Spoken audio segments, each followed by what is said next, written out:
simplifying a product and quotient involving square roots of negative numbers. I've provided 4 examples here. In ALEKS, in this particular topic, you will have one of each. You'll have one multiplication and one division. But I did want to make sure that you kind of saw all the different, or most of the different types of possibilities that you'll have as they shuffle through the different types of problems. And as we're working on this, I want to remind you that, of course, if we've got a negative underneath a radical, it comes out and becomes an I. So remember, if we have a negative underneath the radical, it comes out and becomes an I. The other thing I want to mention is that if you have I times I,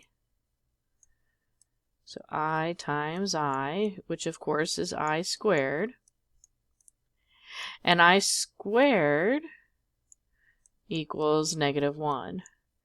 So hopefully you remember those rules from last week. So as we're looking at this, the first thing that we notice is we've got a negative underneath this radical with the 2. And we want to make sure that we take care of all the negatives first before we even approach anything with the numbers. And so as we do this, we're going to take this negative and it's going to come out, and it's I square root of 2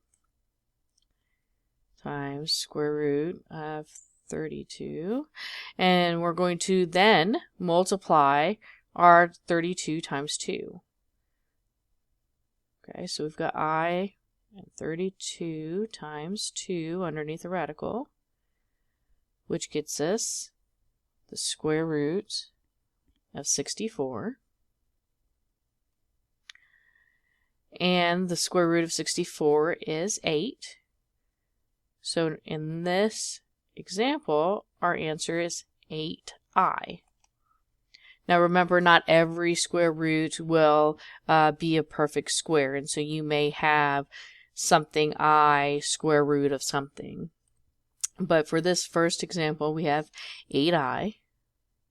So while we're working on the multiplication, let's go ahead and continue with a different one.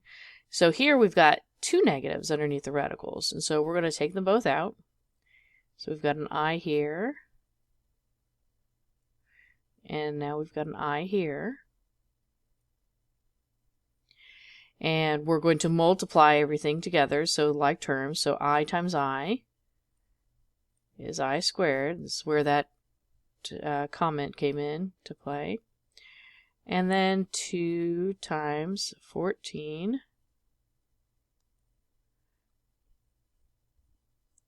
So we've got I squared our square root of, and 2 times 14, of course, is 28.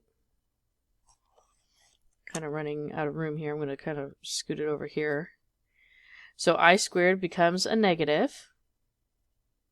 And of course, if you're using the calculator that I recommended, you will get 2 square root of 7.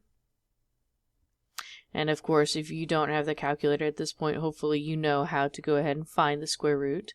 If not, please make sure that you look back at those videos in regards to finding square roots that are not perfect. And there's several different videos in week 4 to go through. So this would be the answer for this one. Now let's say we have division.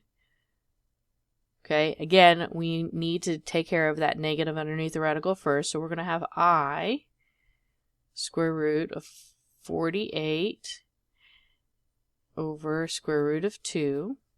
And again, we're going to combine the like items here. And in this case, we've got I square root of 48 divided by 2. So we're going to just put it all underneath one radical.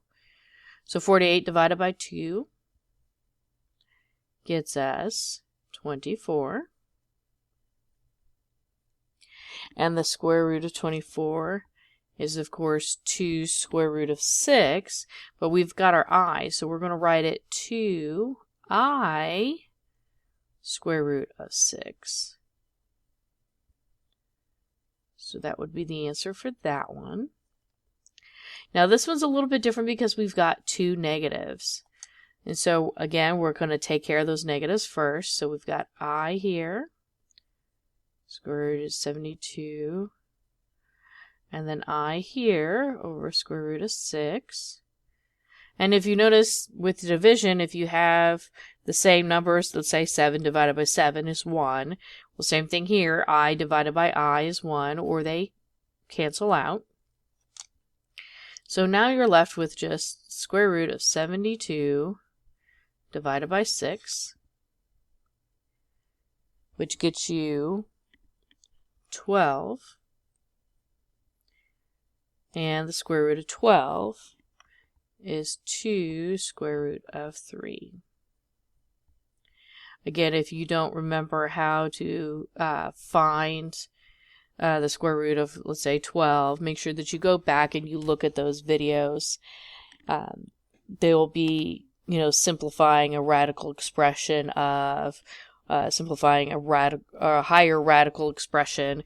Those are the types of videos that you'll be looking for in week 4 if you don't quite remember how to solve it. Or again, if you have the calculator I recommended, it actually gives you that answer when you punch it in.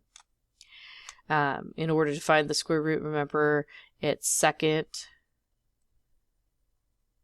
and then the x squared button, and then you would put in whatever's underneath your radical sign.